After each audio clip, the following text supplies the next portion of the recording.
Welcome to Sneakers in the Pool. We want to introduce ourselves. My name is Jake, and this is my co-host, Jesse Kessler. And Spanish people refer to me as Yesy. So basically, this show is a Seinfeld podcast. We're going to go through the Seinfeld series, except for like the last few seasons, which just were fucking terrible. Fuck those seasons. We don't fuck with those seasons. But and we know there's a bunch of Seinfeld podcasts out there. I think the top rated one is like these it's very well done. It's these two very nice, like polite gentlemen from the Midwest somewhere.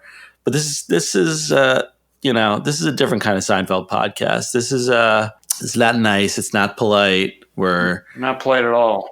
We're not Protestants from the middle of the country. We are. I'm half Protestant. Well, yeah, but you're a New Yorker. Like Lenny Bruce used to say, if you're from the city, you're Jewish. Literally recording this inaugural episode at 23 West 82nd Street, just a block away from Jerry Seinfeld's fictional address on the TV show. This is the authentic Seinfeld podcast. So if that's what you're looking for, then look no further. And did we mention we both grew up on the Upper West Side? Right. We both, this is our culture right here. Whiny, complainy, sticklery Jews that are liberal and fairly wealthy, but also stingy. Like, I don't know. At least that's, I feel like, our parents' generation. I can't resist a good deal. My dad never let us order beverages when we went out to dinner. That's how I describe my upbringing to people that don't know me. You could never order a beverage. So now every time I go anywhere, I automatically want a beverage, even if I don't want one. Give me a Coke. Fucking, give me something with ice that costs money. We did used to go to the Chinese place that used to give you the free wine, though, and I would get a free soda there. So that was always a treat. You went there with your parents? Well, they would give the kids sodas and they would give the parents wine. Shirley Temple white wine. I always got Shirley Temples at Chinese restaurants. Shirley Temples were a good drink. I was always a sun-kissed at Chinese restaurants guy. Interesting. Okay. Yeah. That's another thing that is, I feel like, very attributable to Jews from New York. Like, for some reason, all Jews from New York love Chinese food. Yeah. From our generation, at least. I thought all people love Chinese food. No. I mean, people do like Chinese food. A lot of people like Thai food, which we also like Thai food and whatever. But, like, for some reason, New York Jews love Chinese food. So let's, we'll jump into it. We're going to start from the pilot, go all the way to, I don't know, somewhere after the Soup Nazi, but not that much after the Soup Nazi. Like I think I know when it ended for me. It ended for me, I think, when Susan died. That last season was a little too out there for me. Yeah, I think it was. Yeah, I think I agree. It was after. I mean, that episode I think was still enjoyable. What, the one where Susan died? Where Susan died. Like with a lot of Larry David shows, for whatever reason, they start off very kind of like slow paced and realistic, which is what I prefer. And then they get like kind of like ridiculous and like it's the same. They become more cartoony. They become like a caricature of their formula. Right. It's the same basic type of humor, like that kvetchy sort of, very particular New York Jewish like humor or whatever. But it gets into, shaving with butter and Kramer eating in the shower. Like I can't fuck with that. I just can't fuck with. Yeah, I don't even remember those episodes. I don't know what the hell you're talking about. Right, I only know them because like I don't know. I've like read about them, but this is what distinguishes us from other Seinfeld podcasts, right? Exactly. Right. We're not going to honor the shitty seasons. We love the show so much that we can't stand to see it when it's not at its best. Okay. Right. So anyway, quick just question favorite character. George. Obviously. I mean, is that a question? How could it not be Jason George? Alexander was genius on this show until, again, the last few seasons, but did such a, and a lot of people hate the character because he's so annoying, but that's, that's what makes him funny. You people hate the character that don't like Seinfeld. I mean, if you like Seinfeld, you got to like George, right? No, but they dislike the character. Like they think he's like a schmuck or whatever. Oh, I got you. All right, so let's get into it. We're gonna talk about the pilot right now. Excuse us if we're a little bit rough around the edges. This is our first podcast, so go easy on us. But it'll be good. We guarantee it'll be good. I'm not guaranteeing that, but Jake is. I guarantee. The guarantee. You can hold me accountable if the guarantee is not fulfilled. So, what do you think? What was your overall thoughts of the pilot? It was fun to rewatch. I haven't seen that in a long time. Mm-hmm. I thought it was pretty. Jerry begins with a stand-up about going out. Yeah, I think from like what I've heard is the show was initially pitched as how a comedian gets his material. The little stand-up bits were supposed to like relate to the show, which they usually did. And on Wikipedia, it's called the Seinfeld Chronicles.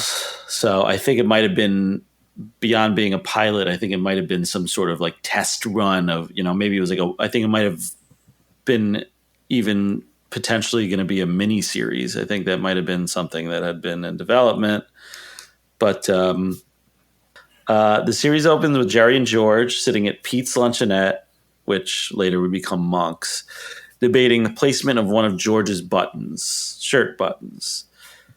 And Jerry tells George about a woman he met who's coming to New York, and they discuss whether or not she has romantic intentions. So what do you think of this first scene here? I really like the waitress, Claire. Right, Claire. She didn't make the cut. I don't know why. She should have stuck around. I really liked the waitress. So yeah, I mean, I remember I remember in this scene. I remember one of the first parts that I actually found really funny was the end of the scene where she admits that she had been giving him caffeine or whatever the whole time, and then he kind of he's like, I knew I felt something, and takes his glasses off. It's like very good. That was like very, I mean, Jason Alexander, he's a little Woody Allen-y, Paul Reiser-y here in this like kind of like first episode or 2 or 3 or whatever. He's still getting into the character, but you can see sort of like a taste of what's to come with like the George character. He really has that physical, the taking off the glasses and like getting freaked out and his little like high pitched whine or whatever. So, and then I think the next scene is, what are they at the laundromat? Is that? I believe so. Yeah, Jerry convinces George to come with him to do his laundry. Right. And is it laundromat or laundromat? I always say laundromat. Laundromat. I think I say laundromat. Laundromat? Laundra. Laundromat? That's like the place you go to do your laundra. Right. Lots of laundry done there. Hate doing laundra. That scene begins with George staring at a dryer and saying something to the effect of like, well, Jerry, this might be the dullest moment of my life. Right. Great line. This is a scene that I feel like really aligns with the whole show about nothing concept. Definitely. I mean, there's no more nothing than laundry, than being at the laundromat. Right. Like, I mean, it's like, so it's cool that they did that. They had a couple scenes in the laundromat. I guess I say laundromat. Now that I'm just saying You it just off the did, cuff. but do you? I think I do. Yeah, he's down to the laundromat. I guess I say laundromat. But yeah, they had a couple scenes in the series as a whole at the laundromat, and I kind of wish they did it more. I mean, Kramer at one point puts Jerry thinks that the laundromat stole his money, so Kramer gets revenge, helps him get revenge, and puts cement in that one machine or whatever, and then finds out that whatever. That reminds me of my own laundry shenanigans at this building I used to live in on 123rd Street, where our landlord had a laundry machine in the basement. It was just like a little brownstone. There's only 5 apartments in the building, and there was just one laundry machine, one dryer in the basement. But it took quarters. It was $3 a load for laundry, $3 to use the dryer. It was ridiculous. It's like my current place, Yeah. which is why I don't go there. So I drilled a tiny little hole in a bunch of quarters, and I took string, or what is it, yarn? What do you sew with? String? String. No, I don't sew with yarn. So you took yarn. No, not yarn. It was very, very thin. Whatever it was. Somewhere between yarn and string. What do you stitch with? It's string, isn't it string? I don't know. I think yarn is thicker though. Anyway, it's rope. I took some rope, and I basically attached the quarters to these strings, and I was able to throw that into the laundry machine, and it wouldn't come all the way out, but you could keep pulling it, and it would keep clicking away the quarters. So it would actually, with one quarter, you couldn't get it back out, but with one quarter, you could keep pulling on it with the string, and it would click away until you got a free load, or a 25-cent load. Yeah, that's pretty good. That's pretty good. Yeah. It's a pretty good scheme. Until my roommate and friend Sarah left the string dangling out of the machine, and then the landlord caught it and then just shut down the laundry machines permanently, and then we had to go to the laundromat. He shut them down permanently after that? I was there for another 5 years, and it was never reopened. that was in the first few months that I lived there. He actually even shut the entire thing down just based on that? Yeah, and he approached me and Sarah about what happened, and I had to pretend like I was shocked that someone would do it. Someone drilled a hole in it? What? Do you think he bought it? I think so. Until we out and we had beef when we moved out. He was trying to take our security deposit after 5 years of living there, and I wasn't really having it. So I sent him an email calculating what I thought we owed him, which was $12.50 or something, and then I ended up taking $12.50 in loose change and dumping it in his mailbox. At that point, I don't know, if he remembered back 5 years, he might have started to suspect that I was the one that that cheated him out of his laundry machine money. So you never told him? No, I never told him. You hated that guy. Yeah, he was. You hated that guy. So when me and Sarah went to sign the lease for the apartment, we walked into his office somewhere in Midtown. We walk in, and he is berating at the top of his lungs like one of his employees. As we walk in, and he sees us and continues to berate this girl. Really? Yeah, and then after he's done, he sees us. I forget. It was too long ago to remember I just remember just the awkwardness. The beration. Yeah, and he was in the beration, and just this is so inappropriate for this guy to be doing this in front of us. Yeah. I mean, period, but especially in front of the customer. Right. Oh, what a scumbag. Yeah, he was a scumbag. But we were so in love with the apartment, we were just let's look the other way. Yeah. Great apartment, though. Great apartment. Yeah, it was a good apartment. Good apartment. And that was quite a scheme. That was a good scheme that you had there. That was Yeah, like the. thank you. I think that scheme was invented for like arcade games, but you brought it into adulthood. Thank you. Thank you. Appreciate it. But anyway, so and then also in the laundromat scene here, Jerry is he's going through this whole the reason that you can't over dry, same way you can't over dye, like you can't over wet, you can't over dry. Like it was a very kind of obvious but also enjoyable way of like sort of fitting stand up in to the script. Like, that was like basically straight stand up that he was Yeah, it was doing. That was good. like, It was good. because who would have thought that, I figure it's always a crapshoot when you sort of cast a stand-up comedian into into an acting role to know if they could act or not. So, they lucked out because he was pretty good. I mean, he's playing himself, but he was pretty good. Yeah, I mean, Even from the jump, he was pretty good. I don't know that he would be good at playing anyone other than himself, but I couldn't see him in like Shawshank Redemption. Like, no, he was, I mean, so that worked out. Which character would he be in Shawshank? What would you cast him as? I guess Andy Dufresne, right? I guess. I mean, I don't see him being,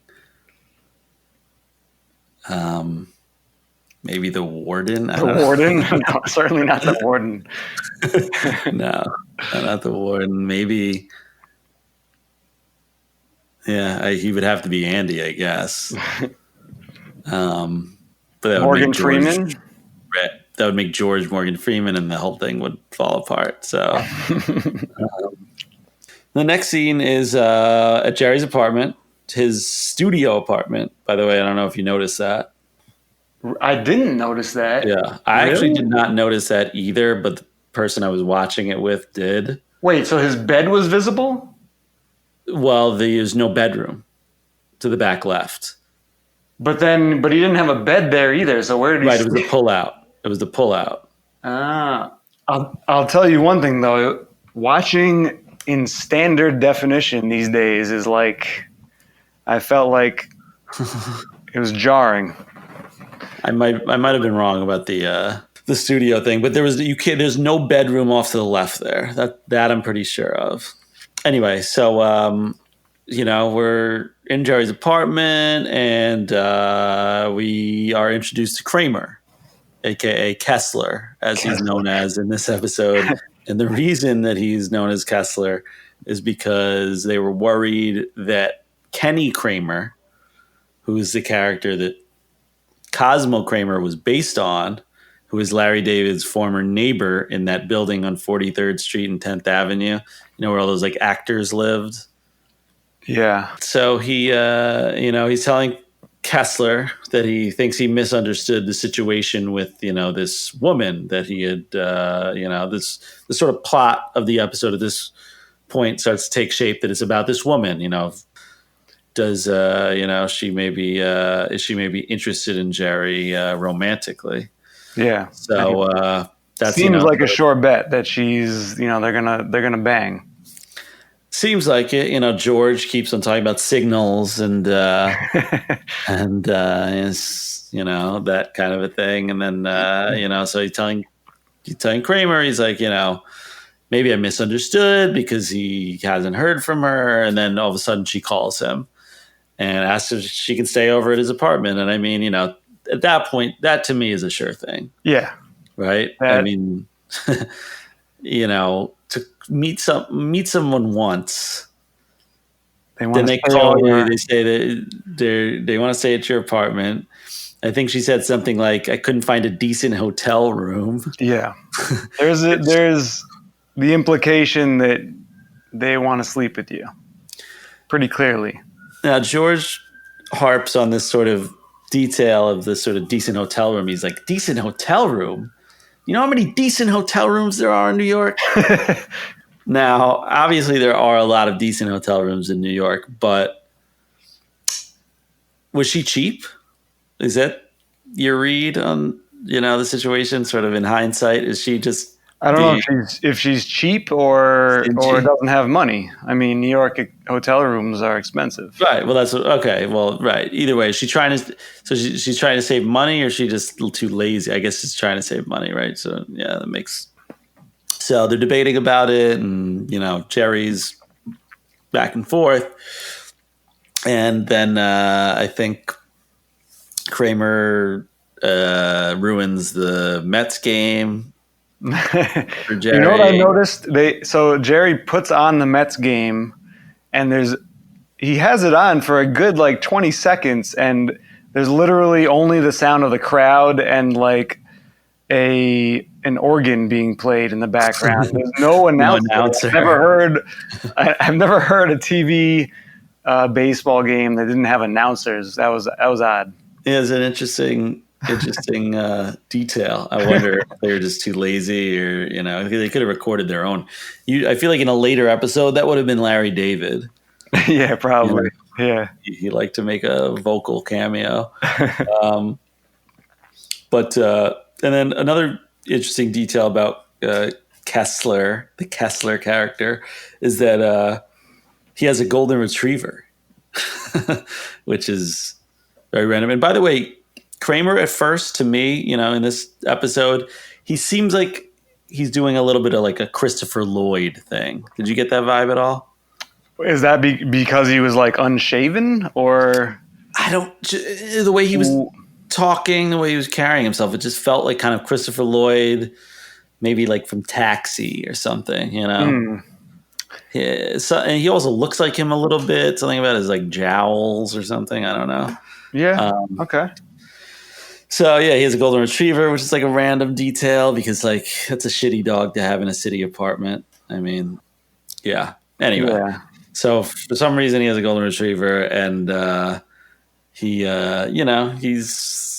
still mooching off Jerry, which is remains true for the rest of the series, and he's just kind of this guy who never leaves his apartment, walking around in a bathrobe, and doing his best Christopher Lloyd impression. By the way, how long does he remain Kessler? Just this one episode. Oh, okay. All right. So, they go to the airport. George, for some reason, has a shitload of time on his hands, enough time to come with Jerry to the airport.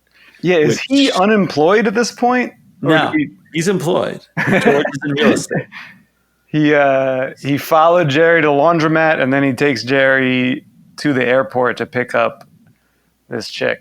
And real estate, I don't know from firsthand experience, but I'm pretty sure that it's a flexible schedule type of a thing. You're showing a place, you're talking to a client, you probably have odd hours or whatever. So I guess I could buy it in a way. But I mean, you don't go to JFK or even LaGuardia, wherever the fuck she was coming in with a buddy, on a weeknight. That to me sounds in your late 30s. That to me sounds insane. That's something that I think if you called me up and you were like, hey, it was a Tuesday night or a Thursday night even, and you're like, hey, can you come with me to the airport for no reason? It's not you need me to drive you there. By the way, why didn't she just take a cab once she gets...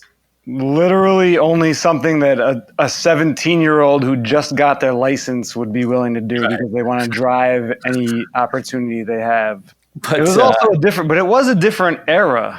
I mean, this was an era before cell phones and before... Yeah. Right, that's true. Just before the internet and all that. Yeah, which picking somebody up at an airport before the internet sounds... even harder. But how do you even know where to wait?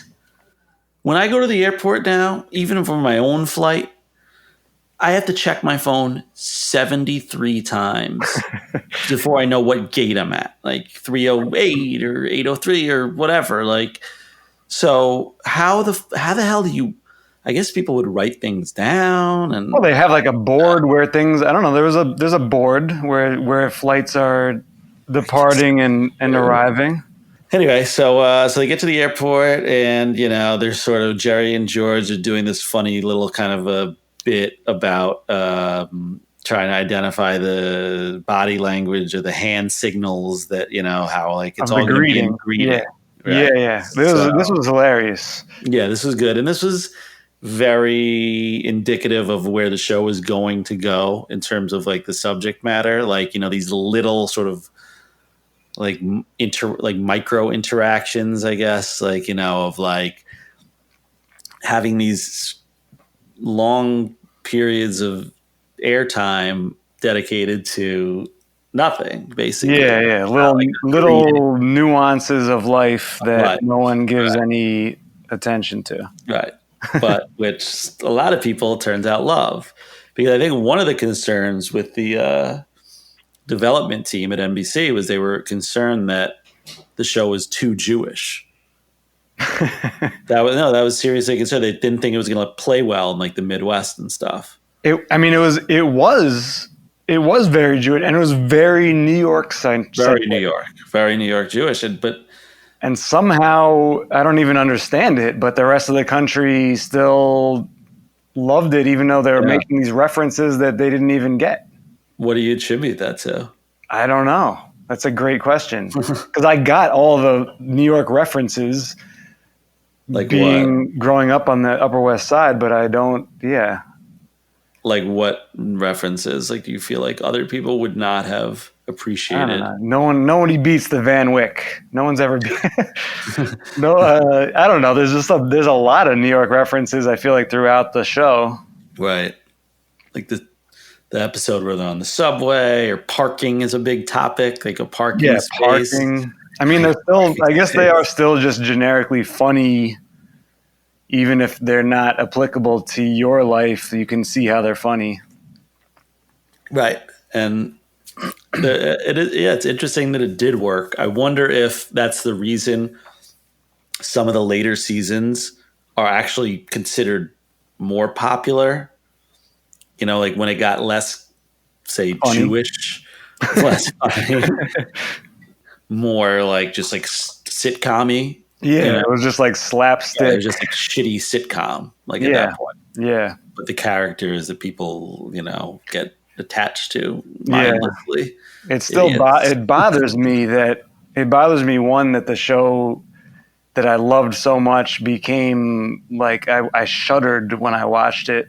Right. Cringed. And then and it bothered me that also like so many people like that.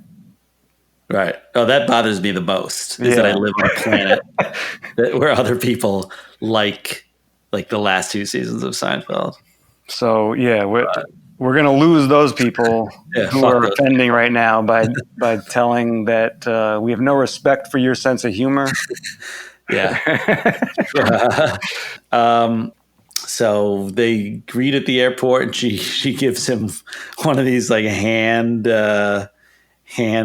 holding greetings, which is but two hands like interlinked in front, like high up, face level ish. It was, but it's also like perfectly.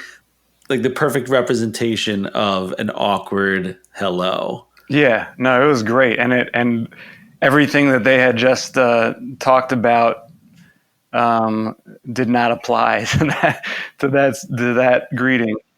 So then I guess they get to Jerry's apartment, and this Laura woman, which by the way, like, okay, so I go back and I watch old sitcoms and. I mean, guys had a lot of shitty looks going on with the classic fit button downs that looked like pirate shirts, which is not a reference to the pirate shirt episode. Like Jerry's regular shirts looked like pirate shirts, like his ridiculous like Oxford shirts in like season 4 with his like puffy mullet hair. They had a lot of blousy, puffy, in like blouse. It was like. Unfathomable that they dress like that. But this woman, right, this Laura woman, she has this look. My mom had this haircut. Like a lot of women had this haircut in like 80, 88, 89, 90, 91. God God knows why this haircut was popular. This was maybe the worst you didn't like it. haircut of all time for women. Like, this woman is supposed to be like in her 30s or something. She looks older than I am currently, and I'm like, That's funny because I kind of thought she was fairly attractive. I know she had that short haircut, but yeah, that's right, because she looks like a guy. Yeah, no, I think that's why. I want to look at a higher res picture of her. I mean, Jerry goes on to date some pretty attractive women: Terry Hatcher, Mulva, the deaf woman, the deaf ball woman. Anyway, so this Laura girl, she's just got this 90s look. It's not doing it for me, but I guess it was, the era. What an era it was. I mean, I love the 90s. I love a lot of things about the 90s, but fashion is not one of them. Although, ironically, George dresses probably better in this episode than he does throughout the rest of the series. That I didn't notice either, but I don't really notice things in general. Right. So. Right. Well, that would explain it. So they're getting all comfy and cozy. She asks for some wine. It really seems like they're going to get down and make love, as they used to call it in the 90s. You remember when people used that term? Make love? Make love. It's a nice term. It's an antiquated term at this point. Like, I remember like that used to be like used all the time in like TV shows. Like, but it's such a weird turn. Was it used outside of TV shows, or was it just on TV? It might have just been TV. So they look like they're going to sleep together. That was like the 90s sitcom appropriate way of saying have sex. Because I think in the 70s and the 80s, make whoopee was a big one. Which make was whoopee? Ridiculous to me. That wasn't a big. Making whoopee was how, at least on game shows. Okay, on game shows that wasn't like said in normal talk by anyone. Tucker, game shows are the barometer of human. Which game show? Paying attention. I think it was the Match Game, or like, I don't know, something with a pyramid. I don't know. The Match Game was good. What happened to that channel? Do you remember, like, years ago? It was like ago, a game show channel. Like an old game show channel. Does that exist still? I don't know. I don't think that exists anymore. Huh.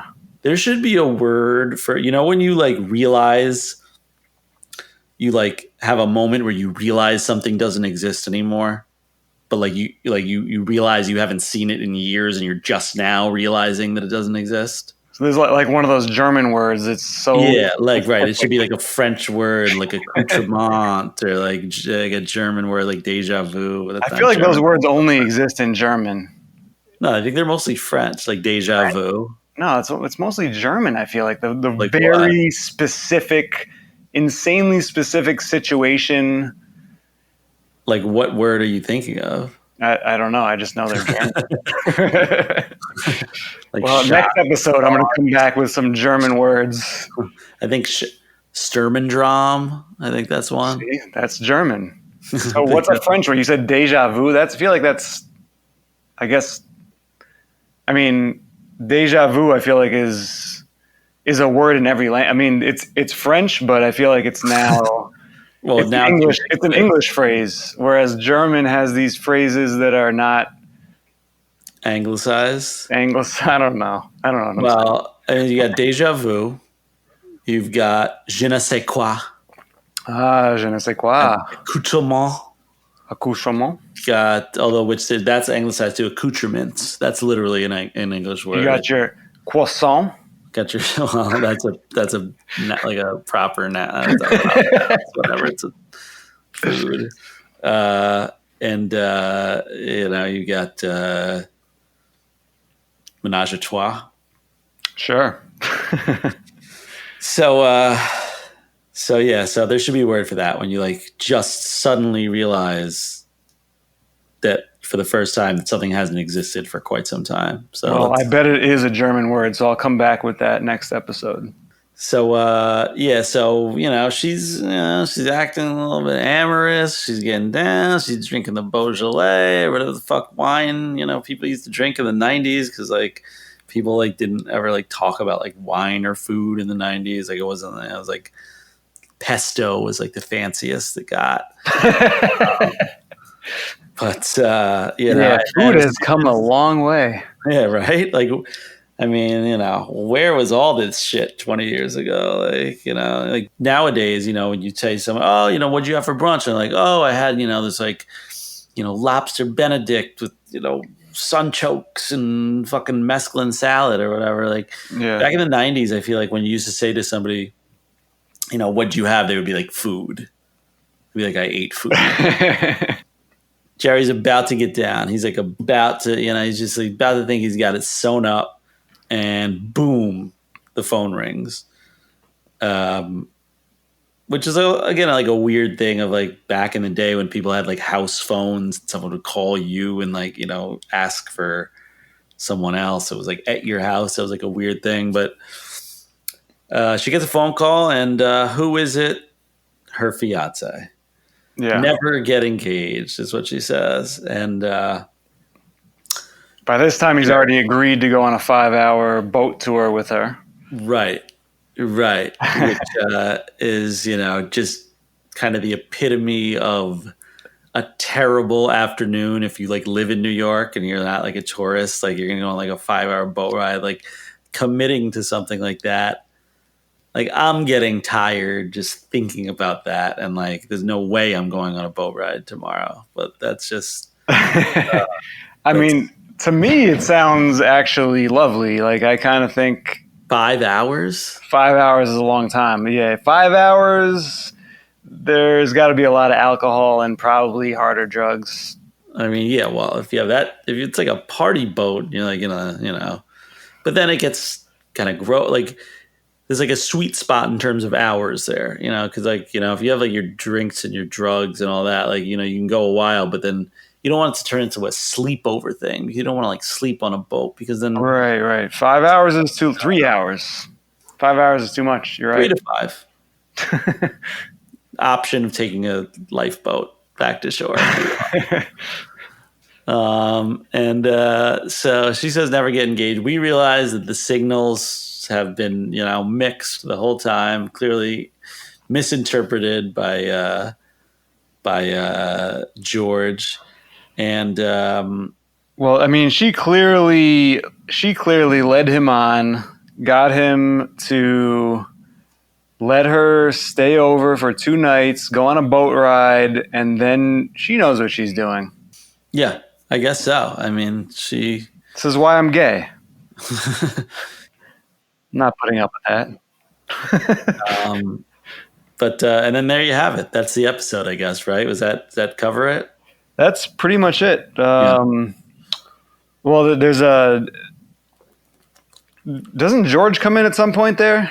I think before they go to the airport. Oh, is that what it is? Okay. Because Kessler talks to him about real estate. Right, like, right. How's the real estate game? He's just like, it's all right. And then Jerry says to George he's concerned about his bathroom not being cleaned. And then George is like, no, you don't clean your bathroom.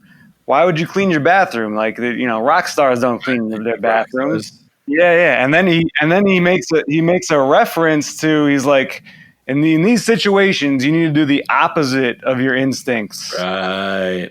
More foreshadowing. Yeah, and that's actually foreshadowing like one of my favorite episodes. Right. The opposite episode. Yeah.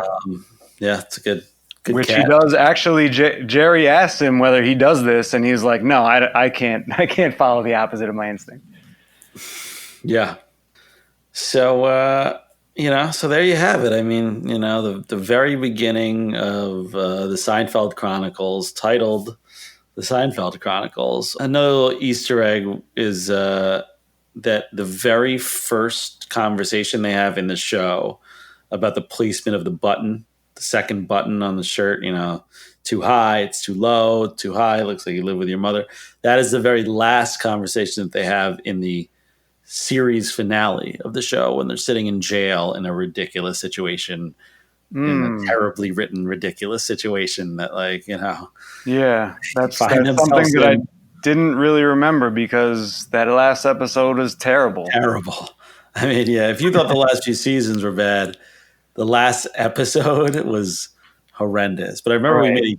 I remember like back when it aired, it was like a huge deal. I remember like we got together with like a bunch of guys and we like smoked cigars. Like, Yeah, I think we still held out hope, even though we didn't like those last few seasons. We loved the show so much that we were just like, this last episode, we have to see it, and we were anticipating it and hoping that it would somehow be good.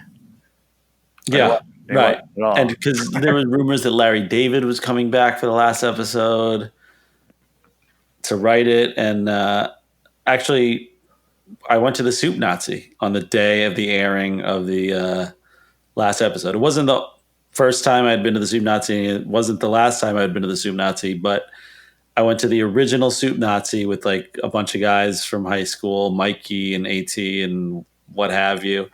And we went to the Soup Nazi and on 55th and it was like 55th Street or whatever, and 8th, between 8th and 9th or something like that. Yeah. And yeah, which actually I went to the Soup Nazi a few months ago. Wait, he's still around? Yeah, same location. So what happened was Wait, I thought it was out of business. No. So after the Soup Nazi episode of Seinfeld, so just so everybody knows, Soup Nazi was a real place, a real soup guy, a real, there was really lines around the block, although that Real might have Nazi. been after, real Nazi. Might have been, after the Seinfeld episodes, there were lines around the block, but it was really fucking good soup. And I remember I went with my mom right after the episode aired. And then after that, they rapidly expanded because obviously they had all this like attention. So they expanded. They get all along the East Coast into Canada. I remember when I was in college, there was brand locations.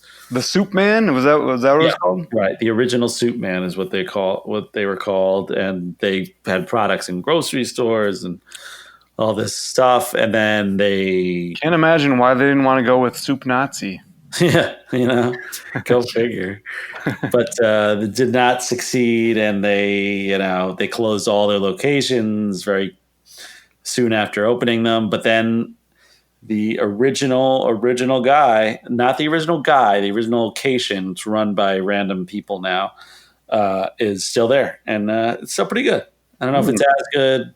Can't quite remember. I mean, a couple times I went when it was like the real guy was there. It was very good, but it was also many years ago. So I wonder whether they're open now during this epidemic. Yeah, I guess it is. It is just takeout. Yeah, I might have to go get some soup tomorrow. Visit excursion. Yeah. So there you go. So this is hope you guys enjoyed our first episode of Sneakers in the Pool. And it was a little rough around the edges, I'm sure. Although, what are you talking about? We're perfect. Yeah, you're right. This is the show. I had pony. My sister had pony. Maybe we should change the name of the show to I Had Pony. I just spit beer all over my keyboard. Fuck. But we hope you guys will stick it out with us and keep listening to the podcast. It's gonna be good. We're gonna drop some insider Upper West Side inside Upper West insider something. There's something there. Knowledge. Maybe we will. Maybe we won't. Maybe who knows? That's why you're gonna have to keep listening.